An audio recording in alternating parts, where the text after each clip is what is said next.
이 시간 나눌 말씀의 주제는 초보와 장성한 자입니다. 운전하다 보면은 그런 문구 보게 되죠. 처음이라 서툽니다. 운전 연습 중입니다. 초보 운전, 왕초보 이렇게 붙여놨었죠. 이 초보 운전이라고 하는 것은 운전 경력이 얼마 되지 않은 사람, 그래서 운전이 서툰 사람이죠. 이 사람의 특징이 뭐냐면 주변을 살필 여유가 없어요.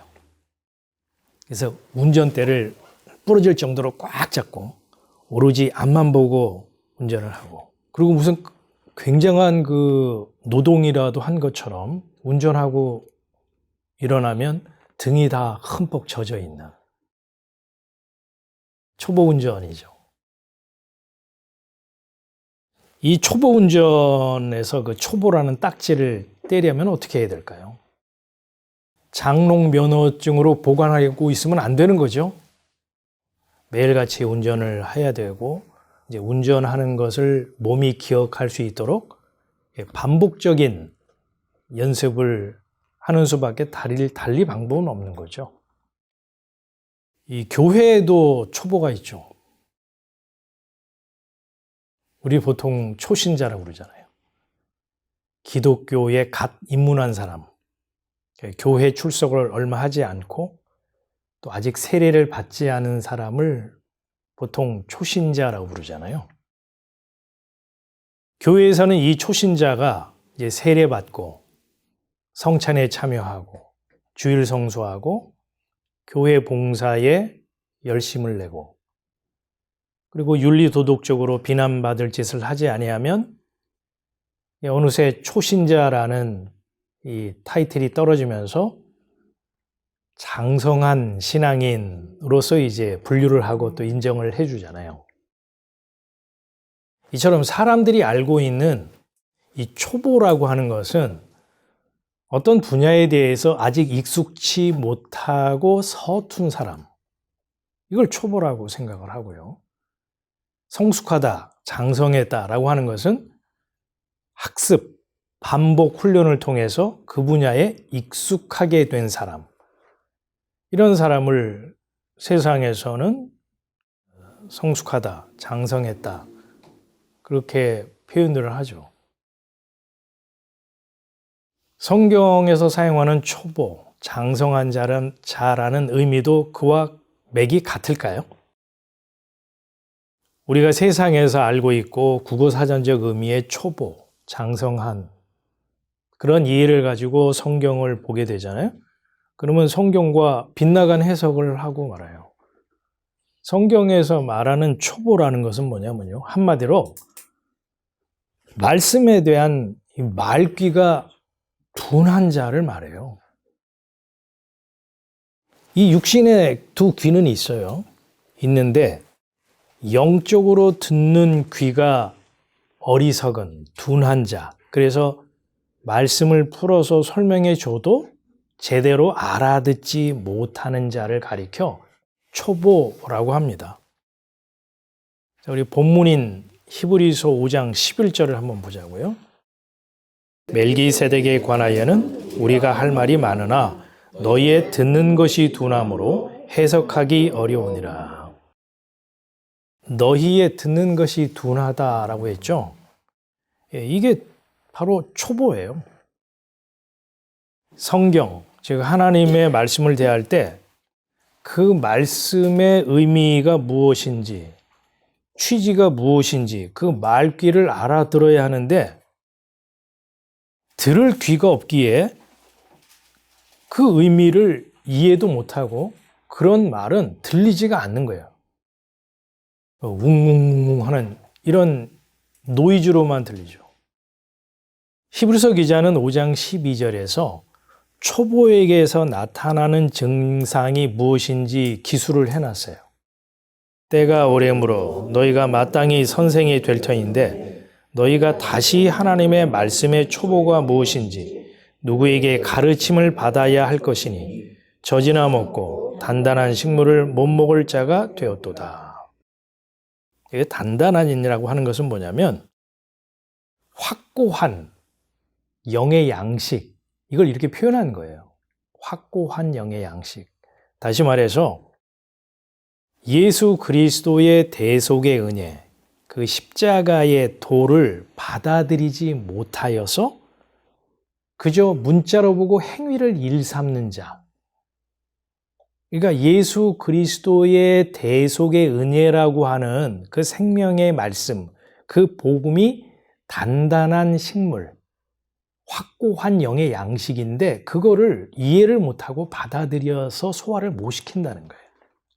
그런 사람이 초보자에게서 나타나는 증상이에요. 왜 그럴까?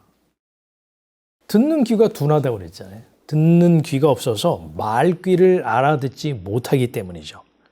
그래서 하나님의 말씀, 이 성경을 보더라도 글귀만 보고 글귀만 읽고 그러고 열심히 실천하려고 애를 쓰는 거예요. 그래서 이 신앙의 초보요. 이 초보에게서 나타나는 특징이 뭐냐면 내용이 아니고 열정입니다. 열심이에요. 그에게서 나타나는 게 뭐냐면 행위입니다. 행위. 이 사람을 누가 보게 되면 그 사람 초보 같아 보입니까? 장성한 자처럼 보입니까? 그 성숙한 사람처럼 보이고 어떤 경지에 이른 장성한 사람처럼 보이잖아요. 만약에 우리 교회에서 어떤 분이 교회에 아주 열심히세요. 주일을 성수하는 것은 물론이고 성경 공부에도 참석하고 새벽 기도에도 나오고 11조도 떼어먹지 않고 바치고 봉사에도 열심히 하고 하여튼 몸으로 움직여서 하는 일에 대해서만큼은 둘째 가라면 서러울 정도로 바삐 움직이고 열정을 가지고 있어요. 그러면 그 교인을 향해서 아유 초보야 아직 서툴러 그런 얘기를 할까요? 아니면 저분은 정말 열심이고 성숙하고 장성한 분량에 이른 교인이야 라고 말할까요? 후자겠죠. 그래서요 초보는요 사람들이 이렇게 얼핏 보면 장성한 자처럼 보입니다. 그럼 성경이 말하는 장성한 자는 어떤 사람일까? 단단한 식물은 장성한 자의 것이니 저희는 지각을 사용함으로 연단을 받아 선악을 분별하는 자들이니라. 제가 앞서 말했죠. 단단한 식물은 딱딱한 음식을 말하는 것이 아니다. 영적인 귀가 있어서 말귀를 알아들음으로써 하나님의 기준에서 무엇이 선이며 무엇이 악인지 구별하는 자. 이 사람이 장성한 자입니다. 다시 말해서 하나님의 은혜와 사람의 행위, 어느 것이 진리고 선이며 어느 것이 하나님이 악하다고 보고 비진리인가를 구별할 줄 아는 사람. 그래서 십자가처럼요, 굳건하게 흔들림 없이 은혜의 말씀 안에 확고히 서 있는 상태, 그 사람을 가리켜서 성경은 장성한 자라고 해요. 이 장성한 자에게서 나타나는 외형적인 증상이 뭐냐면요, 겉으로 드러나는 종교적 형태의 열심이나 행위가 많지 않아요. 그거보다는 말씀의 내용으로 이렇게 속으로 채워지고 깊어지는 거죠. 그러니까 성경의 말씀을 문자로 먹는 게 아니고요. 그 문자 속에 감추어져 있는 내용, 속뜻으로 그 사람이 내면이 채워져 가고 있는 사람. 그래서 이 사람은요, 겉으로 이렇게 증명하고 입증할 방법이 별로 없어요. 초보는 자기 몸을 굴려서 행위를 하기 때문에 금방 보이잖아요. 근데 이 장성한 자는 행위보다도 자기의 내면이 말씀의 내용으로 깊어지고 채워지기 때문에 누가 이렇게 쉽게 확인하고 판단할 수 있는 그런 여지가 매우 적어요. 그래서 사람들이 볼 때 그 장성한 자를 보면 뭐라고 평가를 하냐면 당신 굉장히 신앙이 게으르군요. 그렇게 나태한 신앙으로 있으면 되겠어요? 그 죽은 신앙입니다. 이렇게 얘기를 많이 듣게 돼요. 이 정도 설교를 하게 되면 이제 사람들의 관심 있는 질문이 뭐냐면, 목사님 그러면 초보를 탈피해서 초보를 극복하여 장성한 자가 되려면 어떻게 하면 될까요? 말씀의 이 말귀를 제대로 알아들을 방법을 좀 알려주세요. 이런 질문을 던지게 되죠. 그 방법이 무엇일까요? 성경은요, 어떻게 하면 된다라고 하는 방법을 제시하지 않아요. 왜 그럴까요? 만약 내가 그 방법대로 실천해서 장성한 분량의 신앙이 되잖아요? 그러면 그 사람이 장성한 사람이 된 거는 자기 수고와 노력에 대한 보상이고 결과가 됩니까? 은혜가 됩니까? 결과. 그렇죠. 내가 수고해서 맺은 열매지 나에게 허락된 선물이 아니에요. 은혜가 아니라고요. 성경은 처음부터 끝까지 은혜만을 선하다, 아름답다, 착하다, 가치 있다라고 말하기 때문에 인간에게 어떤 방법을 제시하지 않습니다. 제가 여러 차례 얘기했잖아요. 여러분이 교회 다니고 누군가의 설교를 듣고 성경 공부 많이 들어갔는데 이렇게만 하면 됩니다. 이게 방법을 알려주고 방법을 제시하고 방법을 요구하면 거기서 빨리 떠나라고 했잖아요. 그건 성경의 원리가 아니에요. 그건 세상의 원리를 성경 말씀이라고 포장을 해서 전하는 것뿐입니다. 성경은 어떻게 얘기를 하느냐? 성경, 하나님의 말씀을 문자로 보고 전통에 묶여 있고 형식에 매달린 사람 보면 그걸 초보라고 말한다는 거예요, 그냥. 그래서 하나님의 은혜와 인간의 행위에 대한 분별, 구별이 없어서 행위를 강조하면 이게 맞는 것 같고 하나님의 은혜를 설교하면 이게 맞는 것 같고 그래서 이 사람은요 왔다 갔다 갈팡질팡해요. 그러면 그거를 장성한 사람이 아닌 초보구나 이렇게 말할 뿐이에요. 장성한 사람이 되어야 비로소 내가 초보였었구나를 깨닫게 되는 겁니다. 그게 성경의 설명이에요. 이 히브리서의 1차 수신자가 누구냐면요. 구약 성경과 제사 제도에 정통한 유대인 그리스도인들이에요. 그들은 유대교라고 하는 율법 종교에서 돌아서서 주 예수의 은혜로 구원 얻는 줄 믿습니다라고 고백했던 자들이에요. 그런데 그들이 그 고백 위에서 예수 신앙을 갖고 1년, 2년, 3년 생활하다 보니까 자기 신앙을 자기가 증명할 길이 없어요. 그리고 자꾸 외부적인 핍박이 와요. 너 그렇게 신앙생활 하니까 네 집안이 안 되는 거야. 우환이 자꾸 겹치는 거야. 매사에 안 돼. 예전처럼 율법 열심히 지키고 제사 드리고 제물 바치고 하나님의 집인 성전을 떠받들어야지 하나님이 기쁘시게 보고 너에게 이했다라고 복을 부어줄 거 아니야.